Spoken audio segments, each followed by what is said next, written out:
ซื้อเฟซน้องตาซื้อเฟซอะไรก็สาวตาเป็นภาษาลาวพี่น้องเลยมันเป็นภาษาลาวเฟซน้องมีหน้าเด้สาวมีหน้าหักเดียวใจเดียวตัวภาษาลา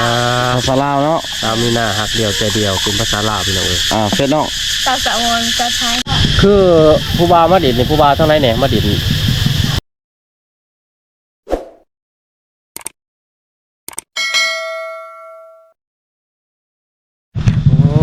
เปลี่ยนบรรยากาศพี่น้องเอ้ยมาอยู่แถวหัวแถวสวนเนี่ยบัดนี้เพราะว่าอยู่เฮือนมันหอนหลายสบายดีสาวสบายดีเนี่ยห่อนอยู่ป่ะห่อนแห้งเนาะหลังจากที่ว่าทางทีมงานเราทำอยู่เฮือนอยู่ซ่านนอกแล้วก็พามาชมบรรยากาศหรือว่าวิวอยู่นอกบ้านน้องเนาะพี่น้องผมนั่งเล่นนั่งกินน้ำเย็นเล่นพี่น้องเอ้ยมีเป๊ปซี่ครับในตะเวนมีแต่ภูมิงามเนาะสาวต้อยเนี่ยสิบได้เมื่อแล้วสาวชนพาต้อยดิเอาแนะนำตัวก่อนพุทธมิตรชื่ออะไรตาน้องตาเนาะนี่ดิที่2สามมีนาพี่น้องเอ้ยที่3สาวสมอนพี่น้องเอ้ยสาวส้นเผาตะโอยพี่น้องเอ้ยยังโสดเบิดป่ะนี่โสดเบิด3เลยโอ้พี่น้องเอ้ยไม่ใช่มากย้อนยังผู้บ่าวบ่มักยังขี้ร้ายบ่นี่นะขี้ร้ายพี่น้องก็มีแต่คนจบๆงามๆกันขี้ร้ายครับจู่อ้ายจักสิว่าขี้เล่อีกบ่จังซ้ำชิน้องนี่มาขี้ร้ายโอ้พี่น้องเอ้ยมีแต่ภูมิงามชุดน้องนี่3คนนี่ไปดินผู้บ่าวหรือว่าผู้บ่าวมาดินพร้อมกันบ่เข้ามาหาดินน้ำกันบ่หรือว่านอนน้ำกันบ่ตั้งหากผู้บ่าวไผผู้บ่าวมันไผได้ผู้บ่าวมาลบกันอ้าวคือไปดินแต่ละเทื่อนี่ผู้ใดเขาล่มให้ก่อนใน3คนนี่ส่วนหลายสตาบ่แสดงว่าสตางามกว่าหมู่เอาชุดน้องบ่ได้นอนน้ำกันบ่นอนกันไผกันลาวเคยนอนน้ำกันบ่ชุดน้องบ่เคยแต่ว่าเป็นหมู่กันแต่เวลาไปดินเนี่ยไปดินน้ำกันคันแบบไปดินบุญดินงานนี่ขี่รถไปน้ำกันบ่หรือว่าไปมันเวลาชุดน้องไปบุญนี่ไปมันเป็นน้องเอ้ยคิดว่ามีผู้บ่าวก็ขี่น้ำผู้บ่าวอย่าแต่ผู้ใดมีผู้บ่าวเลยผู้นั้นขี่น้ำผู้บ่าวเป็นน้องเอ้ยน้องตาเคยไปน้ำผู้บ่าวป่ะเคยป่ะเคยแต่ไปเล่นโทรศัพท์สามีนากับซาสมอนเด้อเคยบ่ไปกับผู้บ่าวบ่เคยจักเถื่อจักไปเห็นหน้าผู้บ่าวจักเนี่ยได้ผู้บ่าวยังบ่เกิดบ่ยังอยู่กันไหนเด้ผู้บ่าวหน้าตาแบบนี้แหละแบบทีมงานช่วยนะรอจะบ่ทีมงานช่วยรอจะบ่รอดีชนร้ายมีแต่อย่างโบงด้วยพี่น้องเลยทางนี่ได้แต่ของชาวบ้านคือว่าพวกอย่างโบงเต็มส่วนชิน้องเองบ่ชิน้องคุยอย่างโบงส่วนชิน้องเองบ่มีแสดงว่ารับจ้างขุดของเขาคือสิได้เงินขนาดเนาะอยู่แถวนี้เนาะขายอย่างโบกลำมันนี่ก็ขายบ่ลำมันขายไปขายเห็ดพื้นเนาะเขาซื้อเป็นรถบ่หรือซื้อเป็นแบบใดซื้อเป็นรถจักแสนรถ1เนี่ยประมาณล้านนึงนะรถ1ล้านนึงพื้นหั่นได้รถยังรถHyundaiบ่หรือรถดิโบโรยังน่ะ Hyundai หั่นรถนึงล้านนึงคันรถดิโบโรรถใหญ่ๆนี่คือสิหลายเนาะพี่น้องเอ้ยเย็นนะแม่อย่ามาเดินจนมันเช้าเย็นเลยนี่กินตัวเย็นๆอากาศร้อนกินเป๊ปซี่เย็นๆก็พี่น้องเอ้ยพอได้มีแห้งน้องๆพอใจเย็นตื่นชิน้องนี่เคย2คนนี่เคยเข้ากล้องบ่เคยถ่ายคลิปบ่เคยมีคนมาถ่ายบ่มีบ่เคยมีไอ้ตุ๊กนั่นดิแต่ตอนนั้นพุ่นแต่ตอนนั้นเนาะอันก็ขับรถวินเนอร์น้องกินก่อนเลยน้องเต้สิน้องเสนอก่อนเลยกันเลยแย่ๆจะหน่อยใส่สนีชุ่มใหม่ใส่สนีจะเพื่อนเลยใส่สนีบ่ให้เมื่อเลยแล้วให้คักคือยินสมมติว่ายินเราในชุ่มน้องต้องกินก่อนบ่ยินเราตอนรับแขกนี่โอ้พี่น้องเลยคือมีงานอยู่ในบ้านเนี่ยมีงานในบ้านเนี่ยเขาเคยเขามาเอาชุดน้องไปยินเหล้ายินเบียร์บ่ดนบ่ไปยินนะดนบ่ทำได้เงินก็ลง เออ เขาบ่ให้ แสดงว่าเวลามีแขกคนมาไปหับแขกกินเหล้ากินหยังนี่ก็เขาเจ้าให้เงินบ่ ให้เงินอยู่บางคนเขาก็บ่ได้ให้ เออ เท่าไหร่จักพัน เทื่อละ10,000 เจอ10,000 20,000เนาะ แต่เขาให้หลายเทื่อบ่ แม่น โอ้ปอนเท่าละน้อยพี่น้องเอ้ย ปอนทิปเนาะ แม่ โอ้เป็นทิปมืออ่อนพี่น้องเอ้ย แม่นี่ได้บอกเขาว่าบ้านน้องในยินเราเนี่ยเขาเจ้าเปลี่ยนกันขึ้นกันลงบ่ ได้ยินแต่เขาว่าได้บอกใช่ ไม่ได้เปลี่ยนเครื่องกันลง บ่คือว่าเฮาเย็นๆกินแต่ปอนนี่คือว่าให้น้องตาแล้วน้องตาลงคู่ใหม่ขึ้นใหม่ อ๋อ แม่นบ่ บางคนซื่อ อืม โอ้ ถ้าเขามาอยู่กับผู้ใดแล้วเขาก็อยู่เลยกับเขานะ แต่พวกเขาบ่มักนะเขาก็เปลี่ยนกันไปกันมาเนาะพี่น้องเอ้ยขึ้นกับความพอใจเด้อนี่เด้อแต่ว่าเราบ้านน้องนี่แซ่บเด้ มีเหล้าบ่มีเหล้าปัจจุบันเนาะ มี ชิน้องเคยกินบ่เหล้าบ่เคย เคยกินอยู่ โดนๆเท่านึงเนาะ เฮาบ่เคย เวลามีแขกมีคน เคยกินแต่เบียร์เนาะ อืม เคยฟ้อนบ่กินเบียร์เคยฟ้อนบ่ บ่เคย บ่เคย กินเลยนั่งซื่อ แม่น ๆอ๋อ เป็นบ่เป็น เออ แสดง กินเบียร์แล้วพวกนี้สิยกแอวเป็น แสดงว่าเมายังบ่ฮอดฟิวมัน มันจึงบ่กล้าเต้นคันเมาอีหลีก็เต้นแล้วแม่นบ่น้อง บอลไปดินไปเที่ยวในบ้านชุมน้องนี่อยู่ไสบอลไปหล่อดินบ่ไปนั่งดินนั่งหยังบ่มีบ่ ผู้ตะโยงหั่นแหละ โอ้อยู่ผู้อันนั้นน่ะเนาะ แม่น แต่ว่าตอนนี้เพิ่นอิหยัง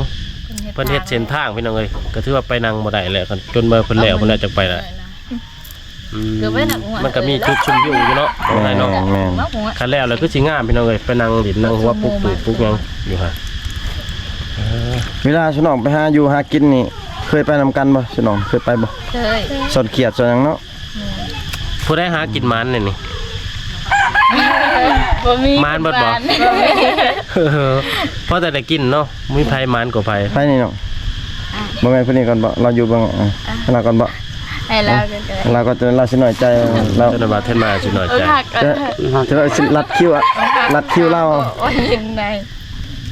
ไปหากินหาหยังเก็บผักเก็บหญ้านี่ไปทางใดลูกไปแคมป์เซ่พุ่นบ่เวลาไปเก็บผักเก็บหยังน่ะ บ่มีหวยบ่อยู่นี่เออ บ่มีเนาะมีแต่ผู้แล้วก็ ป่วย ล กับ ง ไก่ เซ่ เติม อืม แสดงว่าบอลหากินมีแต่อาศัยน้ำเซ่เลยนะ ปลาลายบ่อยู่แคมป์เซนลายบ่ ลาย อืม คือแรงกะว่าสิไป ไปสอน ต้องสอนแยงใหญ่ๆอยู่ในจังไดเอา แต่ตาอยากไปนำเว้ย ไป อืม ตอนแรก จักคนเข้าไปหากินน่ะลายบ่ นะ7-8 คนเพิ่น อ๋ ไป อขี่รถจักรไป แม่ ช่วงนี้แม่นหานี่พี่น้องเลยเอิ้นว่าหยังหา สาว ปลา โสดทั้งดุทั้งงามพี่น้องเว้ยใจดีพร้อมเวลาบ่ให้ใจดีเนาะ ตักไม้ไว้ นะไฟมักกับผัก จะ ไม้ ได้ ไว้ บ่ทันสงกรานต์นี่ เลือกได้บ่ชิน้องชิบ่ FC อยากเลือกเบอร์ใดนี่เลือกได้บ่ ได้ เออ มักผู้ใดก็ล่มผู้นั้นเนาะ แม่ น้องสาวชิลิตาเป็นเบอร์1เบอร์2เบอร์3พี่น้องเลือกเอาถ้าว่า FC ท่านใดมักก็ลองคอมเมนต์เบิ่งเนาะ แม่นๆเฟซน้องตาซื้อได้เอามึงแค่เพิ่นเข้ามาเบิ่งใหม่ สาวตา สาว สาว ตา ตา เนาะ ซื้อเฟซน้องตาซื้อเฟซอะไรก็ สาวตา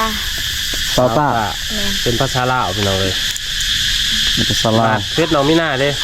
สาวมีหน้าหาเดียวเจเดียวตุ้ง เด้ สาลา ภาษาลาวเนาะ สาวมีหน้าหักเดียวใจเดียวเป็นภาษาลาวพี่น้องเลย เฟซน้อง สาวสะออนสาวไทย สาวสม สม อ อน คนไทย เป็นภาษาไทย ไทย อืม นะคนหาเบิ่ง1ใน3ต้องมีเจอจักเฟซแหละพี่น้องเลย มักผู้ใดก็ทักหาเนาะอืม ตัก ต่อไปอยู่ติตอบปั๊บเลย คันบ่ทักฮักก็บ่เกิดพี่น้องเลย แม่ เสียงกัดกัน แถวที่บ้านชิน้องจักกันลายแล้วบ่น้อง ลายแล้วค่ะ ทุกคนบ่ได้ไปหาบ่ บ่คาเวียก แสดงว่าบ่มีใครกินบ่อยู่นี่ ยังบ่ได้กินติปีนี้ชิน้องยังบ่ทันกินเนาะ จะสิจับได้หน่อยใด เอาก้าวได้ติดอย่างนี่ บ่มี บ่มีบ่ โอ้ยคิดว่าเอากาวติดเจียจะว่ากาวคือ บ่ยังเคินย่างไม้ตัวเขาเฮ็ดอันนี้ อืม ไปย่างมันขึ้นนี่ครับโอ้จะจันร้ายขนาดนี้เลย ชิน้องเคยไปติดบ่แต่ละปีบ่ได้เคยไปติดชิน้องบ่ได้กินมาจากจันแต่ละปี เขาบ่เคยกิน อ๋อ อยู่แถวเมืองนี่ยังบ่มีได้แถวตัวเมืองนี่เลยยังบ่ได้สูยินเสียงหอกอันนี้ห้องร้ายเติบได้อยู่ได้เลยโอ้ ก็ตำบลอย่างบุกใส่บุก บางคนมันก็เอาไปแจวได้บางคนเนาะ แม่ เอาไปแจวเอาไปกินดิบหรือว่าพันจำแจวพี่น้องเลย น้ำเชี่ยวมันก็จะเดินหนักพูด จะต้องไปอาบน้ำกับไปอาบน้ำกันบ่จะต้องอาบน้ำโป๊บบ่หรือว่าน้ำเซหรือว่าน้ำ น้ำพุ่มแต่น้ำพุ่มเป็นงานในเลย อ๋อ เสียบ แสดงว่าน้ำนี่น้ำโป๊บของไผของเราอืม อาบน้ำลิ้นเลย อาบน้ำลิ้นมองน้องไปอาบเป็นบ่ใส่ชีวิตแบบติดกับธรรมชาติ ของไผนี่ยังยินนี่ ได้ เป็นยินลายใช่ปะมาพี่น้องขออนุญาตกินก่อน เอาเทนมามันเทนมาจะเอาหรือบ่ เอาแล้ว เย็นใจอยู่ที่บัตรเย็นๆบ่เย็นใจสบายตัว ต้องเป็นลายเลยพี่น้องเว้ย เป๊ปซี่สไลด์เป๊ปซี่เวียดพี่น้องเว้ยจะภาษาเวียด ใจกันนี่บ่ นี่แต่เข้ามาสื่อมาขายแล้วสไลด์เวียดถ้านำเขาแล้วเข้าไปซื้อยูฮันเวียดต่อกับนี่จะต้องเวียดแต่เรื่องความแซ่บความสะอาดนี่ก็มีบ่ขัดต่อเป๊ปซี่ลาวกับเป๊ปซี่ไทย แม่น้องยังมาทันมาบ่ มา อ๋อ ตอนแรกเฮ็ดยังกินทุกน้องอาหารยังไงอาหารยังตอนแรกยังบ่มียังหมดไปหา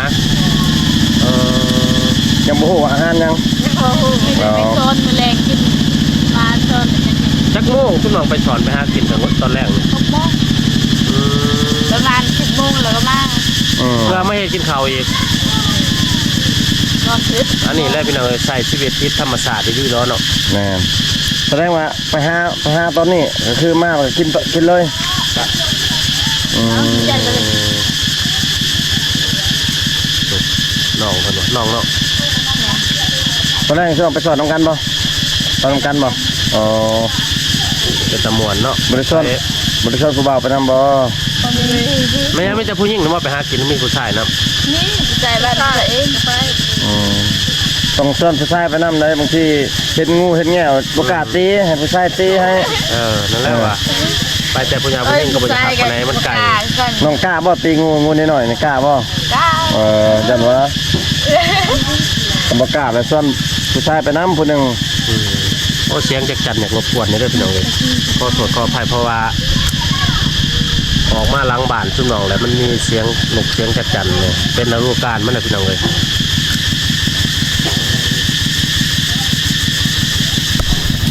คือ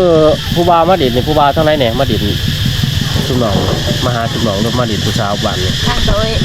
ทาง ตัว เขา ตัวโต้ย ผู้บ่าวทางในเมืองได้มากบ่มาสู่นี่เนาะเพราะมันไก่เข้าเมืองตะโอยพี่น้องเลยหรือว่าแข้งสารวัตรนั่นแหละเป็นชายแดนติดจอดกันจะได้ว่าได้ยินเราไม่น่าว่าผู้บ่าวตะโอยมีแต่คนหล่อๆนะแม่นบ่เพราะว่าภาษานี่ใกล้เคียงกันบ่ภาษาปากว่าวคือกันบ่ พูดกันแต่ภาษาทางเมืองนอกหันมันต่างกัน โอ้เนาะ อย่าเข้าใจกัน คือกินข้าวนี่ได้สักเข้าบ้านยังทางตะโอย จะดู ตัวโต้ย บัดทางเมืองนอกดิทางในเมือง โอ้ จักภาษามังกรกันน่ะเนาะ ตัวโต้ยคือกันติคือสิแม่นตัวโต้ยคือกันหั่นน่ะ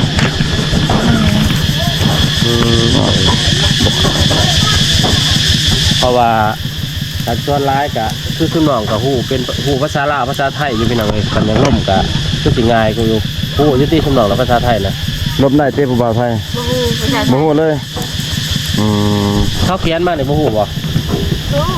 สองสามค เป็นบ่หลายเนาะ ำแต่ว่าถูกมาเป็นอยู่ โทรมาแล้วเว้าคุณน้องเว้าไทยก็เป็นบ่ เป็นอยู่นะ คุณทำอะไรอยู่ สำบอกหักบอกหยังนี่ได้อยู่เนาะ ฉันรักเธอ น่าเป็นเลยเด้อพี่น้อง จุดดินโทรศัพท์ในบ้านนี่คือสิบอลโรงเรียนมันบ่โอ้มันเป็นบอลผู้สูงพี่น้องเอ้ยแสดงว่าตอนแรกๆนี่ร้ายได้ผู้บ่าวผู้สาวประดินเนาะ การไทยอยากมาหาผู้สาวแทนนก็ต้องไปบอลจุดดินสัญญาณโทรศัพท์เพื่อพี่น้องเลยสัญญาณอินเทอร์เน็ตคือน้องว่าแล้วเวลาอยากล่มหรือว่าอยากทักหาน้องก็ เป็นตอนแรกประมาณ6 โมง 7 โมงเพราะว่าน้องๆเขาเจ้ากินข้าวกินน้ำได้เลยสิขึ้นไปดินโทรศัพท์ประมาณ 11 โมงก็กลับมานอนเฮือนเพิ่นว่าพี่น้องเอ้ยเพราะว่า Facebook ก็มีแล้วแต่ลอง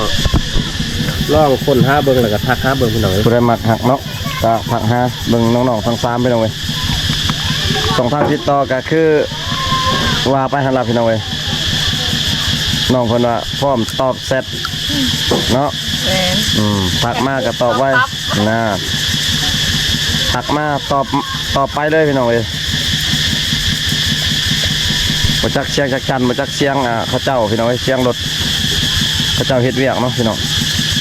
เพราะว่ามันเป็นตอนแรกเลยเนาะ แม่ก็คลิปนี้ก็บ่มีหยังหลายพี่น้องเอ้ยก็มาเยี่ยมยามทำข่าวน้องทั้ง3สาวพี่น้องเอ้ยน้องๆเพิ่นก็ว่ายังโสดคือเก่าพี่น้องเอ้ย2ทางติดต่อก็มีให้แล้วพี่น้องถ้าว่าฮักมักน้องๆคนใดก็สามารถทักหาได้พี่น้องเอ้ยเนาะขอบอกขอบใจ FC ที่เข้ามาติดตามมาชมคลิปแต่ต้นจนจบพี่น้องเอ้ยอยู่ดีมีแฮงเบิดทุกคนเด้อพี่น้องบ๊ายบายแน่โอ้น้องสาวสิริตายังเงียบอยู่พี่น้องเอ้ย